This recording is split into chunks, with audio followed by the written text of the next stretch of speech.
ఆంధ్రప్రదేశ్ కలల రాజధాని అమరావతి నిర్మాణం జాప్యమైంది.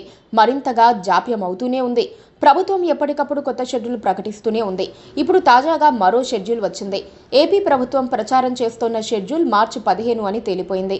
ఈసారి పక్కాగా మార్చి 15న పనులు తిరిగి ప్రారంభించాలని చంద్రబాబు నేతృత్వ కూటమి ప్రభుత్వం తీర్మానించింది. 2014లో రాష్ట్ర విభజన జరిగిన తర్వాత అవశేష ఆంధ్రప్రదేశ్కు ఒక రాజధాని అవసరమైంది. రాజధాని లేని రాష్ట్రంగా చాన్నాళ్లు నిలబడిపోయిన నేపథ్యంలో కొత్త రాజధాని నిర్మాణానికి ప్రయత్నాలు మొదలయ్యాయి. అప్పుడే విజయవాడ, గుంటూరు మధ్య రాజధాని నిర్మించాలని ప్రభుత్వం తీర్మానించింది. ప్రజల్లో సానుకూలత రావడంతో నిర్మించబోయే రాజధానికి అమరావతి అని పేరు పెట్టారు.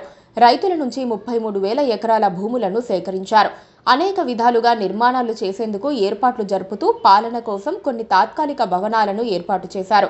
అయితే అంతలోనే చంద్రబాబు ఓడిపోవడంతో అధికారానికి వచ్చిన జగన్ ప్రభుత్వం రాజధానిని అటకెక్కించింది.